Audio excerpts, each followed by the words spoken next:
السلام عليكم ورحمة الله تعالى وبركاته. كلنتي وعن ونكسن داود الميل والباد جوكتاني سول باد ينو داواني سامبو وحناي صاحبكنا عبد الرشيد حسين كرش برامجك وحمرتي ومانتا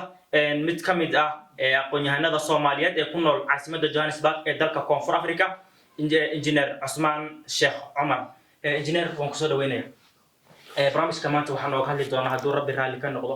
arrimaha siyaasadda ee Soomaaliya iyo waliba dawladdan cusub waxyaabaha cusub ay la imaaday iyo waliba horumarkeeda su'aasha koowaad haddii aan ku bilaabo bal ka waran muddadii uu farmaajo joogay maxaa lagu xasuusan doonaa oo uu farmaajo ka tagay isleedahay بسم الله الرحمن الرحيم الحمد لله رب العالمين ثم الصلاة والسلام على رسول الله سيدنا محمد وعلى آله وصحبه أجمعين عبد الرشيد ugu horreyn waa kaaga mahad celinayaa adiga iyo idaacadda Daawa FM waa ku dhowahay idaacadda su'aasha ah maxaa lagu xasuusan doonaa maxamed cabdullaahi farmaajo xilligii uu joogay xilka run ahaantii wax badan baa lagu xusuusan doonaa waxaa lagu xusuusan doonaa dhismo ciidan oo xaqiiqatan heerkii la rabay dowlad gaashaandhigeeda afrikaan ah wadamada jiiraanka ah marka laga tusaale qaadanayo heerkii ugu fiicnaa in uu gaarsiiyey oo weliba dad kaloo Soomaaliyeed oo wadamo jiiraan ah xil ka hayo ay ka mahad celiyeen oo ay qireen in gaashaandhiga dalka Soomaaliya iyo gaashaandhiga Kenya uu ka horeeyo maanta training ahaan iyo waxtar ahaanba kuwa Kenya iyo meelo kale badan ba uu kaga horeeyo waa lagu xasuusan doonaa waxaa lagu xusuusan doonaa nin aad u qaabeeyay ama ilaaliyay framekii dawladnimo arrimaha dibadda inuu aad iyo aad u ilaaliyay xaqiiqatan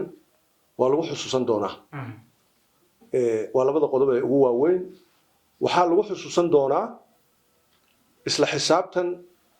iyo mushaar ciidan iyo maxaan ku raahdaa shaqaale hay-adeedba in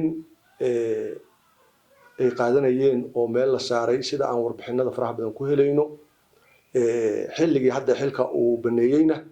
la sheegay oo laga mahad celiyay walow ay jirtay in ay dib u dhacday xilligii doorashada oo isqabqabsi iyo xoogaa muran ah uu iska yimid taasna waa sunnada siyaasadda ay leedahay oo siyaasaddu aabbe iyo hooyo midna male qofka markuu xilka joogo ee kursiga uu ku fadhiyo in lagu cadaadiyo wax badan inuu si dhaqsaa u baneeyo isagana uu is yiraahdo barnaamijkiisa ee soo noqosho mar labaad si uu u diyaarsado inuusan dhaqso ma garanaysaa bixin waa wax iska sunno ah marka waxyaabahaas lagu xusuusan karaa maxamed abdullaahi farmaajo injineer Cusmaan farmaajo shacabka si aad ay u jeclaayeen baraha bulshada sida TikTok-ga Facebook-ga Twitter-kada waxaad arkaysaa in farmaajo aad shacabka ay u taageersan yihiin dhalinyaro fara badan oo oynayso waxaan arkayaa baraha bulshada aan ka daawanay maalmihii doorashooyinka haweeney joogta dabcan Maka oo runtii u soo duceynaysay madaxweynaha u soo duceynaysa dad oyna arkaysaa shacabka ama dhalinyarada waxaad u malaysaa in madaxweyne farmaajo aad u taageersan yihiin haddii marka la dhihi lahaa doorashada qof iyo cod ay ku dhici lahayd shaki miyaa ku jira in farmaajo uu kaambiga hore ku qaadi lahaa wallahi horta taageerada waa qof iyo sida uu u kasbado si fiican madaxweynaha hadda yimid xilka xasan sheekh maxamuud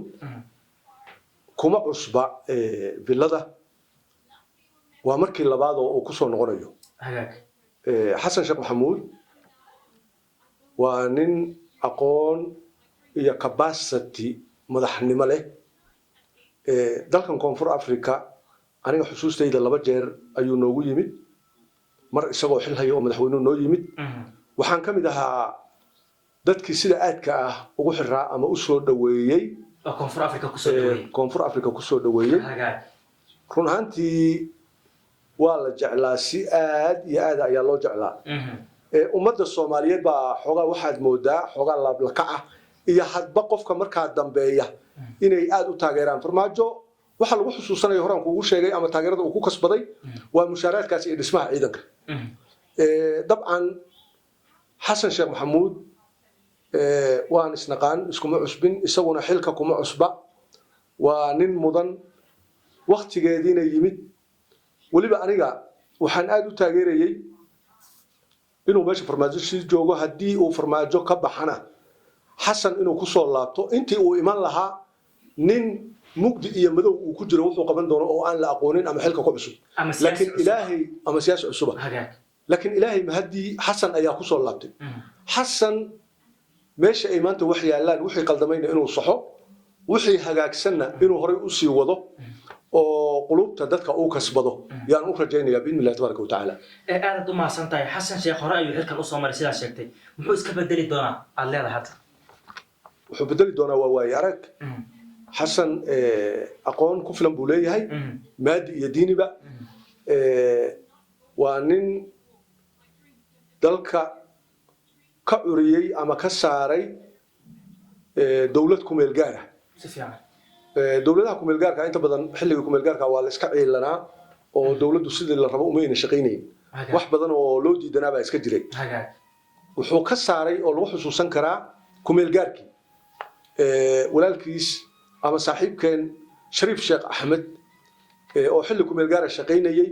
si sharaf lagu ku wareejiyey xasan markuu la wareegayna si fiican buu u shaqeeyey oo kumeel gaarkii buu ka saaray laakiin sida aan horey kuugu sheegayba bulsho ama shacab wax dooranaya ma jiro waa baarlamaan haddii baarlamaankiina xoogaa waxaad moodaa inuu musuq ku jiro oo aniga lafteeda waxaan isleeyahay xasan haddii uu sii joogi lahaa laftiisa wax badan oo badan baa usii qabsoomi lahaa laakiin ma ayna dhicine 4 sano ee lagu meereysanayo oo hadba maaragtay qofka intay waqti asagoona waxba meelba gaarin ay ka dhammaato mid kale uu imanayaa sababa u ah dib u dhac fara badan oo ummadda haysta marka kolley waa laga bixi doonaa taa iyadaana aad u mahadsan tahay injineer farmaajo ma laga yaabaa in uu dowladdan xasan sheekh maxamuud uu mucaarad ku noqdo maya isma lihi aniga fikir ahaantayda inta anigu aan kolley anigu way aragnimadaydan ka hadlayaa iyo inta aqoon aan leeyahay isma lihi maxamed cabdullaahi farmaajo dowladdan inuu mucaaradayo laba arrimoodba waan u sababaynayaa waa mare mucaaradnimadu iyo in la isku dhago dhibaatada ay leedahay wuu soo maray oo isaga ayaa maxaan ku dhahdaa ay soo daashatay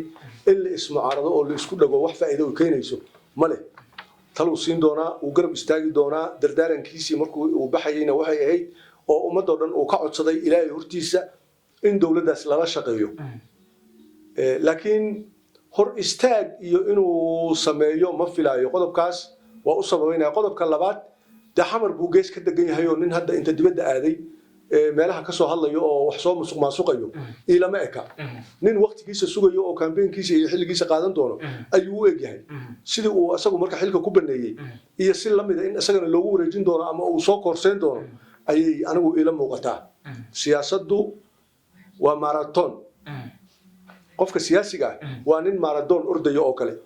qofka marathon markuu ordayo ee garoonka uu ku jiro meeshuu ku daalo kaga tagaa xasan meeshuu ku daalay ama lagaga guuleystay buu kaga haray isagana meeshii lagaga guuleystay buu kaga haray berri koorso kalaa u furan inuu soo koorseeyo ama soo aalaminteeyo aalamintadiisa ha soo qaato dal nabada iyo dad nabada iyo madax sharaf leh ha u yimaado haddii rabbi uu calfana uu qaadanaya hadduusan u calfinna hadde waxa weeyaan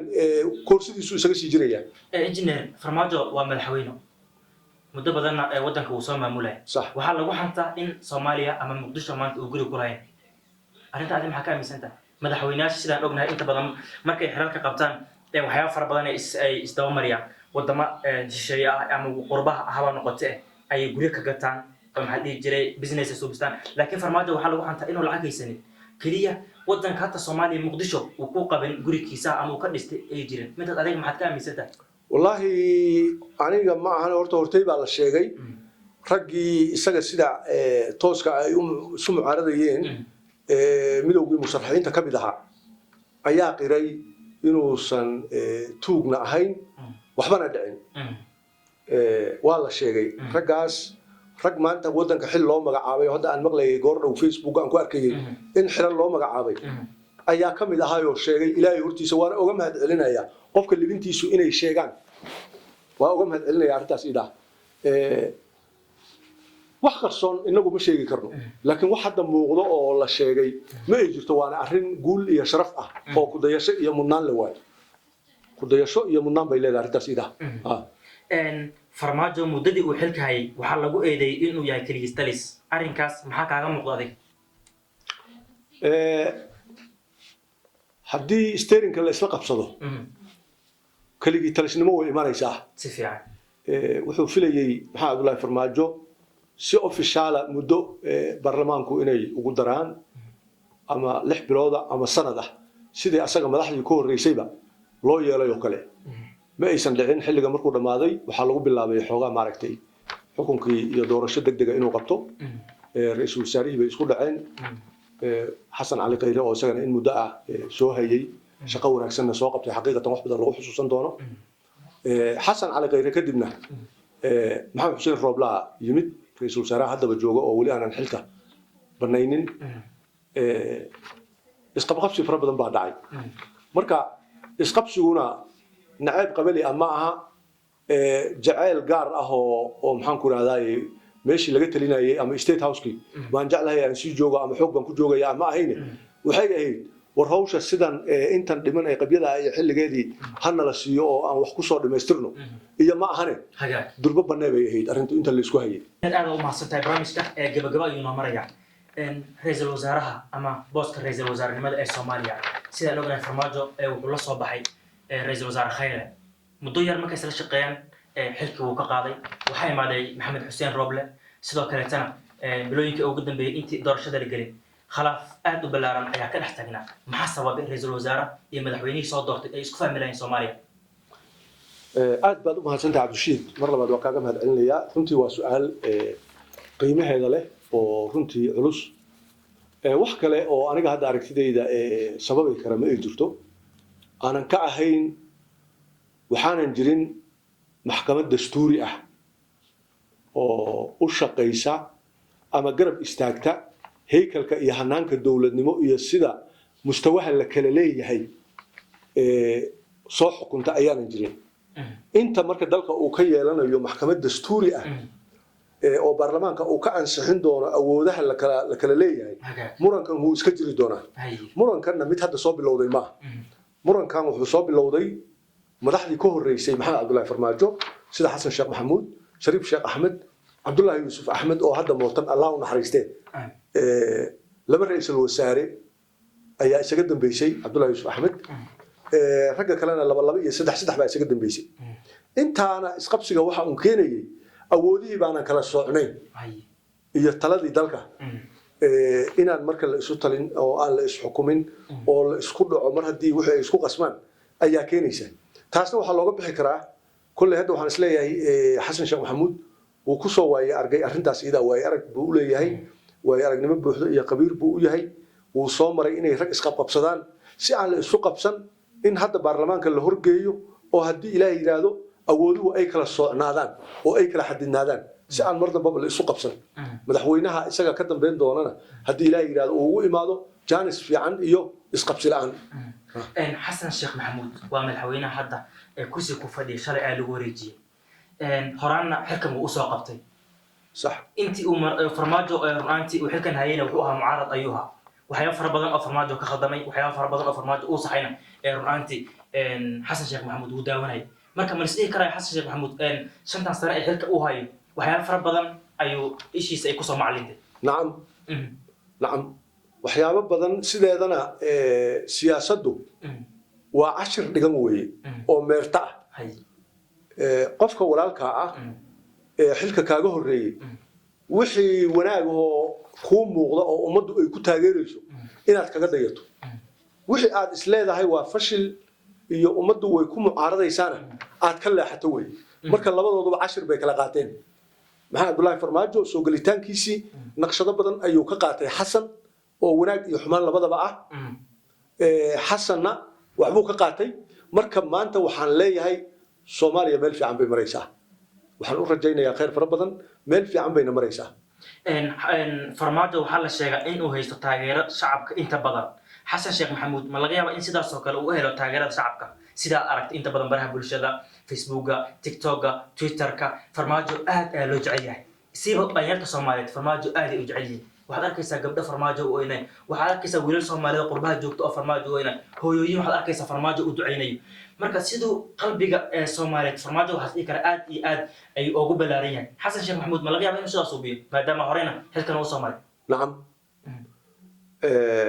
taageeradu wax la kasbado weeye labaduba nacaybka iyo jacaylka labadaba wax la kasbado weeye marka xasan wuu kasbanayaa wadadii shalay wixii yaraa ee madmadow ee jiray hadday meesha ka baxaan weliba waa waay arag baan isleeyahay hanaan iyo heykal siyaasadeed oo fiican buu la imanayaa meel fiican buu wax gaarsiin doonaa biidni illahi tabaaraka wa tacaala wuuna kasban doonaa qulubta ummadda injineer aad u mahadsan tahay su-aasha ugu dambaysa taageerada dadka qurbaha jooga maxay saameyn ay ku yeelan kartaa taageeradu qurbaha joogo ama qaranka gudihiisa dalkii ha joogo taageerada shacabka waa lagama maarmaan inay la garab istaagaan duco iyo talosiin social mediaha loo mariyo shirarka iyo xafladaha la qabanayo garab istaag waxay marka arrintaas idaa ka turjumaysaa daliil ka tahay dadku inay u heelan yihiin oo ay rabaan dalku inuu horumar gaaro ninkaas madaxweynaha ah ee xilka loo dhiibayna ilaahay inuu ku asturo oo ay u noqoto promotion iyo garab istaag iyo inay u noqoto iyo hiil isagana uu u hiiliyo maxaan ku raahday uu hiiliyo shacabkii garab taagnaa maxaan ku raahday u duceynayay ee uu social media kala socday waxa ay rabaan inuu la rabo intaas weeyaan taageeradu marka shaqaynaysa laakiin in la aamuso ma aha okay engineer Osman aad u mahadsan tahay ugu dambeyn dardaarankaaga dardaarankayga runtii ummaddu aniga aan maanta u jeedinayo ummadda Soomaaliyeed iyo madaxdooda labadaba ugu horeyn waxaan la dardaarmayaa madaxweynaha soo galay xilka hadda qabtay saaxiibkay xasan sheekh maxamuud waxaan leeyahay ugu horeyn xilka ilaahay baa bixiya ilaahay baa kuu dhiibay rabbigii kuu dhiibay xilkaas ooga baq oo ummadda qulubtooda ilaali oo ammaanada ilaali oo ilaahay ha kugu guuleeyo oo kii Soomaaliya maanta meesha ay taagan tahay wanaagga ah meel ka sii sarreeyay gaarsiin lahaa Allah ka dhigo oo Allah ku soo adeejiyo ilaahay baa ku soo adeejiyay waxaan leeyahay kii gaarsiin lahaa Allah ka dhigo keenso ra'iisul wasaare aad ismaqashaan oo idnan sinaanine ogsoon in dalka xukunka lagu kala sareeyo oo dastuurka ilaaliya keenso oo baarlamaanku hal horgeeyo oo ha ansixiyaan awoodaha la kala leeyahay oo si nidaam ku jiro oo wanaaga oo sidii hore ka bedelan ha loo wada shaqeeyo qodobka labaad ee aan ugu darayo waxa weeye maxkamad dastuuri ah dalku inuu yeesho waa iga codsi meelo kale tana waan kaga hadlay mar horena waa ka hadlay ka aqoon-yahan ahaan ka oday ahaan meelo badan baan ka jeediyay waxaan leeyahay dalku ha yeesho maxkamad dastuuri ah si madmadowga iyo mugdiga loogu jiro oo uga baxo shacabka Soomaaliyeedna waxaan leeyahay dalka ilaahay qanaacaad ha noo geliyo hal is aamino qolaysiga iyo qabyaaladda iyo iska jahawreerka iyo waxa lagu jiro ha laga baxo dalku dawlad buu yeeshay accountability baa cid walba la sameyn doona wala la xisaabtami doona dibad iyo gudo meeshay doonaan ha joogaan qof kasteetana xumaanta uu sameeyo tii rabbi oo aan la gaarin maanta waa la is ogyahay waa la xisaabtami doona tii rabbi aakhire ahaydna way u sii dheertahay marka qof walba ilaahiisa ha ka baqo qofka markaas ida xilka soo galo ha loo duceeyo oo ha la garab istaago oo si walba ha loogu duceeyo ha la shaqeeyaan leeyahay intaasaan rabaa inaan kaga baxo mar labaad iyo mar saddexaad waa u mahad celinayaa idaacadda qiimaha iyo sharafta badan ee daawo iyo tafatiraheeda Cabdirashiid aad baad u mahadsan tahay injineer Cusmaan Sheekh Cumar barnaamijka halka inoogu yahay waxa idin la socodsiinaya anigoo Cabdirashiid Xuseen Karash waxa martay ugu ah injineer Cusmaan Sheekh Cumar oo kamid ah aqoon-yahanada Soomaaliyeed ee ku sugan dalka Koonfur Afrika ee caasimadda Johannesburg waxaad naga daawan karaysaa barta Daawo FM Facebook barta YouTube-ka Dambal official tani kulanti damba waxaan kaga tagayaa sida iyo wabillahi tawfiiq wa salaamu calaykum wa rahmatullahi wa barakaatuh